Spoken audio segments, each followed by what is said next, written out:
ဒီလိုကြည့်နော်အခုကဒီနိုင်ငံကိုလာတာကအလုပ်လုပ်ဖို့လာတာနော်အလုပ်လုပ်ဖို့လာတာဖြစ်တဲ့အတွက်လုပ်ရမယ့်အလုပ်တွေလည်း housemate ဆိုတာ AM ဆိုတာအိမ်အလုပ်တွေလုပ်ရမယ်နော်အိမ်နဲ့ပတ်သက်တဲ့ဝေယဝစ္စတွေအကုန်လုံးလုပ်ရမယ်ကလေးရှိကလေးထည့်ရဒီနိုင်ငံမှာကကလေးမရှိတဲ့အိမ်ဆိုတာမရှိနော်အိမ်တိုင်းမှာကလေးရှိတယ်အိမ်တိုင်းက2ထပ်ရှိမယ်3ထပ်ရှိမယ်အဓိကသူတို့လာခေါ်တာဒီကလေးထိဖို့အတွက်ခေါ်တာအဲ့တော့ကလေးထိဖို့ခေါ်တာဖြစ်တဲ့အတွက်ကလေးဒီငယ်ရင်လည်းငယ်မယ်ကြီးရင်လည်းကြီးမယ်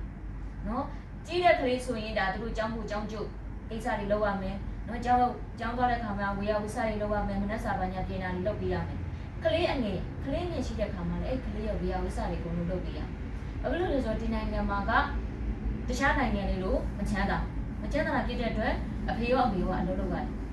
အများစုအိမ်တွေကအဲ့တော့နှစ်ယောက်စလုံးအလုပ်လုပ်ရတာဖြစ်တဲ့အတွက်ကလေးငယ်ရှိရဆိုရင်ကလေးငယ်ကိုထိန်းဖို့အတွက်လူလိုတယ်အဲ့အတွက်အိမ်လူခေါ်တာ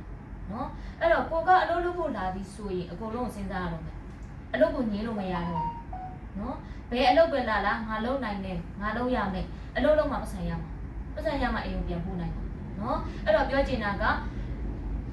အိမ်ရှင်တယောက်ရဖို့ဆိုတာငါမလွယ်ဘူး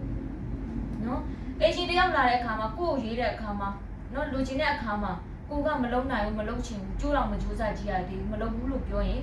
ဘယ်သူမှခေါ်မှာမဟုတ်တော့အဲ့ဒါဆိုရင်ပတ်စံမရဘူးနော်အဲ့တော့မမတို့ဖြစ်စီချင်တာကဘာလဲဆိုတော့ဘယ်အလုပ်ပဲလာလုပ်နိုင်ရမယ်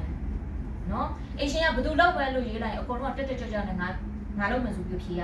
နော်ငါလုပ်နိုင်ပြီဆိုပြီးတော့စိတ်ထဲမှာခေါင်းတော့တစ်ခါလေးမှတ်တာဟုတ်ပြီနော်အဲ့တော့အလုပ်မရွေးပါနဲ့အိမ်ရှင်မရွေးပါနဲ့နော်ဘယ်အလုပ်ပဲဖြစ်ဖြစ်အကုန်လုံးကိုတည်တည်ချာချာလုပ်ပါစူးစမ်းပြီးတော့လုပ်ပါ